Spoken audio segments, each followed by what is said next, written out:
नवरात्रि साल 2023 में कब शुरू होंगे और इसका समापन कब होगा, और इसके साथ ही कलश स्थापना करने का शुभ मुहूर्त क्या रहेगा। साथ ही हम आपको बताएंगे कि कन्या पूजन और हवन किस दिन किया जाएगा और नवरात्रि व्रत का पारण कब होगा। इसके अलावा विसर्जन आपको किस दिन करना है और वह कौन सी 6 राशियां हैं जिनकी इस नवरात्रि से किस्मत चमकने वाली है, और वह कौन से उपाय है जिनको करने से माँ दुर्गा आपके सभी दुख, दर्द और कष्ट दूर कर देंगी। और दोस्तों, इस बार नवरात्रि के 9 दिनों में कौन कौन से दुर्लभ शुभ संयोग बन रहे हैं और नवरात्रि में किस दिन कौन सी देवी की पूजा की जाएगी, इसकी भी सही, सटीक और संपूर्ण जानकारी आज की इस वीडियो में हम आपको विस्तार से बताएंगे।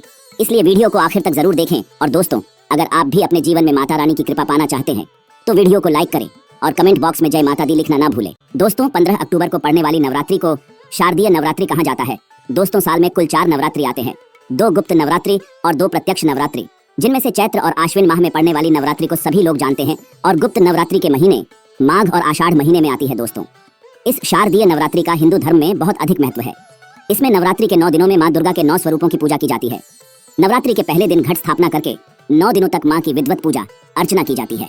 मान्यता है कि जो व्यक्ति नवरात्रि के 9 दिनों में पूरी भक्ति और श्रद्धा के साथ माँ की आराधना करता है, उसके जीवन में आने वाले सभी संकट दूर हो जाते हैं और माँ उसकी सभी मनोकामनाएं पूरी कर देती हैं।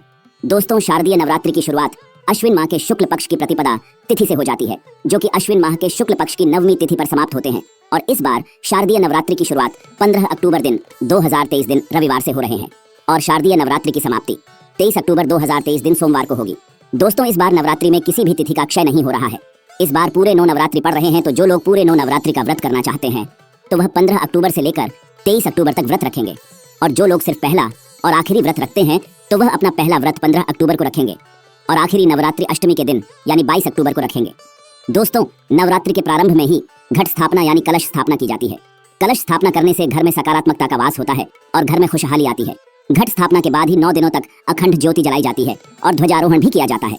दोस्तों, कलश स्थापना हमेशा शुभ मुहूर्त में ही करनी चाहिए और कलश स्थापना प्रतिपदा तिथि में करना श्रेष्ठ माना जाता है। और इस बार प्रतिपदा तिथि की शुरुआत 14 अक्टूबर 2023 की रात को 11:24 पर हो रही है और प्रतिपदा तिथि की समाप्ति 16 अक्टूबर 2023 की तड़के 12:23 पर हो जाएगी। और बात करें कलश स्थापना के शुभ मुहूर्त की, तो घट स्थापना का शुभ मुहूर्त 15 अक्टूबर को प्रातःकाल 6:30 से लेकर सुबह 8:47 तक रहेगा।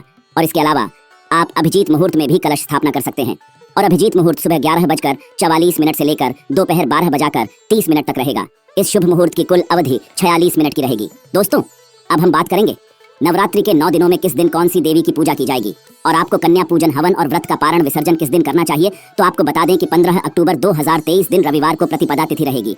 इस दिन घट स्थापना के साथ मां शैलपुत्री की पूजा की जाएगी। वहीं 16 अक्टूबर 2023 दिन सोमवार को द्वितीय तिथि रहेगी।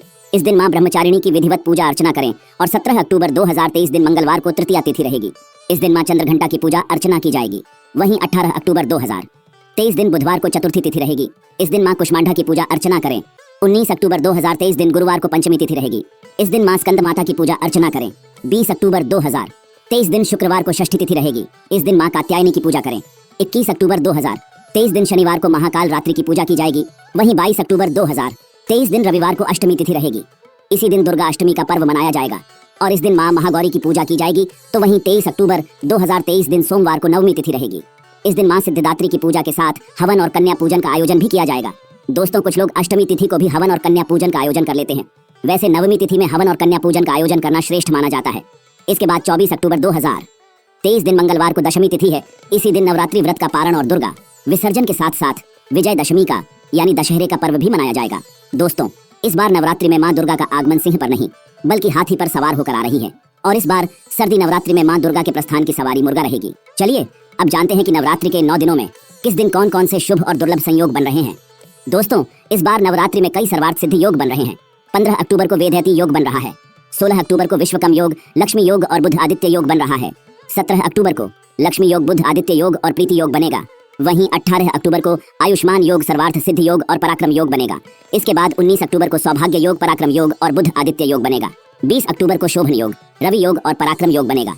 21 अक्टूबर को शुक्रमा योग, त्रिपुंस्कर योग के साथ बुध आदित्य योग भी बनेगा और 22 अक्टूबर को तृतीय योग, सर्वार्थ सिद्धि योग और पराक्रम योग बनेगा। इसके बाद 23 अक्टूबर को सूर्य योग, बुध आदित्य योग, पराक्रम योग के साथ इस दिन सर्वार्थ सिद्धि योग भी बनेगा।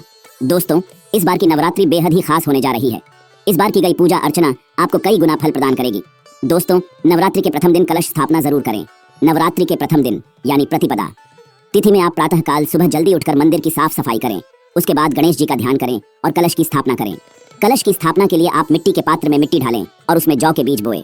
अब एक तांबे के लोटे पर रोली से स्वास्तिक बना लें और उसके मुख पर मोली बांध लें।